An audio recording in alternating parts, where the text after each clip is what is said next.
नमस्कार किसान भाइयों, कैसे हैं आप सभी। आशा करता हूं आप सभी अच्छे होंगे। किसान भाइयों, आज के इस वीडियो में हम आलू की फसल में सेकंड स्प्रे के बारे में बात करेंगे। इस स्प्रे को किस समय हमें अपने आलू की फसल में देना चाहिए, इसमें कौन कौन सी दवाइयां हमें लेनी चाहिए, यानी पूरा फॉर्मूला आपको हम बताएंगे। साथ ही हम आपको यह बताएंगे इससे आपकी फसल को किस तरह से फायदा हो सकता है। यह सब आज की इस वीडियो में हम कवर करेंगे, तो भैया वीडियो को अंत तक देखते रहिएगा। साथ ही हम ये भी समझेंगे कि आलू के साइज को हम तेजी से कैसे बढ़ा सकते हैं और फसल को किसी भी प्रकार के नुकसान से कैसे बचा सकते हैं। तो किसान भाइयों, इस वीडियो को अंत तक देखते रहिए।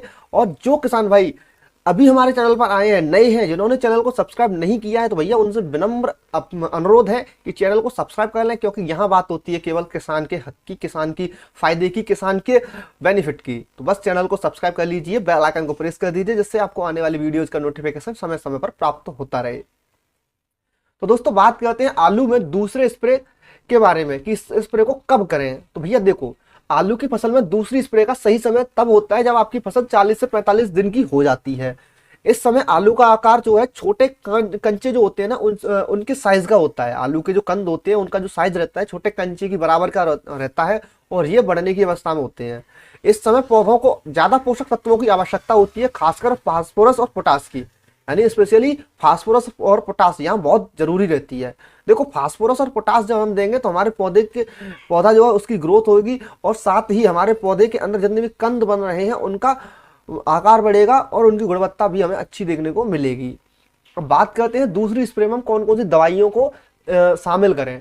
तो दूसरे स्प्रे में मुख्य रूप से निम्नलिखित दवाइयां जो मैं आपको बता रहा हूं ना, उनको आप इस्तेमाल कीजिए। जिसमें पहले नंबर पर आप रखिए यूपीएल की साफ को, जो कि आपको 500 ग्राम से लेकर 700 ग्राम प्रति एकड़ के हिसाब से लेनी है।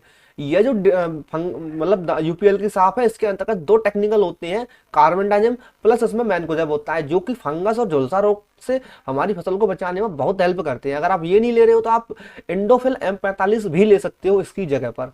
ठीक, इनके अलावा जो दूसरी दवा रहेगी वह हमारी रहेगी कोई एक कीटनाशक। इससे ऊपर मैंने आपको फंगीसाइड बताया। ठीक, फंगीसाइड बहुत जरूरी होता है फंगस से जो रोग होते हैं उनसे बचाने के लिए हमें, हमारी फसल को। इनके अलावा एक कीटनाशक जो है हमारे फसल को कीटों से बचाएगा। जैसे हमारी फसल में भुनगा, सफेद मक्खी आदि जो कीट लगते हैं ना, उनसे हमारी फसल को यह बचाएगा। ओके, तो इसमें आप ले सकते हैं एसिटाइमेप्रिड 20% WG वाला, या थियामेथोक्सम 20% WG वाला, या इमिडाक्लोप्रिड 17.8% SL वाला। इन सभी में से आप मतलब मैंने 3 जो टेक्निकल बताए हैं, कीटनाशक बताए हैं, इनमें से कोई एक ले लीजिए। ठीक है, या तो आप एसिटामिप्रिड ले लीजिए, या थियामेथोक्सम ले लीजिए, या इमिडाक्लोप्रिड ले लीजिए। इनकी डोज रखनी है 100 ग्राम प्रति एकड़ के हिसाब से। ठीक, ये दो मैंने टेक्निकल अभी आपको बताए हैं। इनके अलावा आपको यहाँ पर एक और खाद लेनी है जो कि हमारे पौधों के विकास के लिए बहुत जरूरी है। तो ये लेनी है आपको NPK 05234। इसकी डोज रखनी है 1 किलोग्राम प्रति एकड़ के हिसाब से। यह एक विशेष प्रकार की पोटास और फॉस्फेट युक्त खाद होती है, जिसमें 52% फास्फोरस होता है, 34% पोटास होती है। यह आलू के आकार को बढ़ाने में मदद करती है, पौधों की जड़ और डंठल को मजबूत बनाने में मदद करती है, साथ ही पौधों के विकास में भी बहुत ज्यादा सहायता प्रदान करती है। अब देखिए, बात करते हैं दवाइयों के मिश्रण के बारे में, जिससे आप आसानी से घोल बना पाए, घोल आपका फटे नहीं। ठीक है, तो देखिए, यूपीएल की साफ जो मैंने आपको बताई है, या इंडोफिल M45, ये साफ जो मतलब फंगीसाइड जो है ये आपको लेनी है। साथ ही कीटनाशक लेने हैं जो मैंने आपको बताया, उनमें से एक, दोनों को मिक्स कर लीजिए। ठीक है, दोनों को मिक्स कर लीजिए, जितना मैंने आपको डोज रखी है बताइए, एक बाल्टी में उन्हें मिक्स कर लीजिए। इनके अलावा जो NPK 5234 है, इसे अलग से घोल लिए, इसका घोल जो अलग से तैयार कीजिए। केवल बाल्टी में कीजिए, अभी आपको डायरेक्ट नहीं करना है। बाल्टी में घोल करके इनको रख लीजिए अलग अलग, साथ नहीं करना है। साथ रखोगे तो दोनों में बहुत भयंकर रिएक्शन हो जाएगी, फिर अलग अलग रखना है। ठीक है, जब आप स्प्रे करें, अब मेरी सुन लीजिए, जब आप स्प्रे करें, यानी स्प्रे कब करो, स्प्रे के लिए जब आप जा रहे हो, अभी तो आपने दवा घोल के तैयार की है। ठीक है, दोनों बाल्टियों में आपने दोनों टेक्निकल जो है घोल लिए हैं। अब जब स्प्रे कर रहे हैं, अगर आप छोटी पंप से स्प्रे कर रहे हैं, तो भैया इसी में से गिलास से या जो भी आप इस्तेमाल कर रहे हैं डब्बा वगैरह, उससे भर के डालिए। यानी कि जितने प्रपोर्शन में आपने दवा घोली है, वहां से 1 गिलास NPK का और 1 गिलास जो है जो हमारी फंगीसाइड है और कीटनाशक है, इन दोनों के मिक्सचर का डायरेक्ट डालिए टंकी में, जिससे आप स्प्रे कर रहे हो। छोटी वाली से कर रहे हो उसमें, या बड़ी वाली से कर रहे हो 200 लीटर पानी वाली जिससे आप करते हो उसमें, मतलब जब आप स्प्रे कर रहे हैं उसी समय दवाओं को मिक्स कीजिए। इससे पहले दवाओं को मिक्स करके नहीं रखिएगा, नहीं तो आपको फिर रिजल्ट देखने को नहीं मिलेंगे।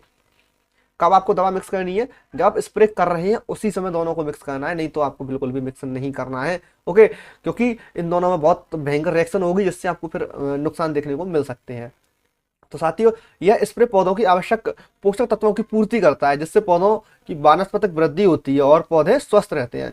तो किसान भाइयों, इस प्रकार से अगर आप समय पर दूसरी स्प्रे करते हैं तो आपकी आलू की फसल की पैदावार बढ़ती है, आलू का साइज बढ़ता है, रोगों से हमारी फसल बची रहती है। ओके, तो साथियों, अगर आपको इस विषय में और जानकारी चाहिए तो भैया कमेंट बॉक्स हमारा ओपन है, वहां आप जो भी आपका क्वेरी है लिख सकते हो, आपको जो है समाधान हमारी तरफ से प्रोवाइड किया जाएगा। वीडियो के माध्यम से हो सका तो वीडियो के माध्यम से, नहीं तो कमेंट में ही आपको जो उसका सॉल्यूशन है वो देने की हम कोशिश करेंगे। अगर आपको हमारी यह जानकारी पसंद आई हो तो वीडियो को लाइक करके शेयर कर दीजिएगा अपने किसान भाइयों के साथ में, साथ ही चैनल को सब्सक्राइब करना ना भूलिएगा। चलिए मिलते हैं आपसे अगली वीडियो में, तब तक के लिए जय हिंद, जय भारत, जय जवान, जय किसान।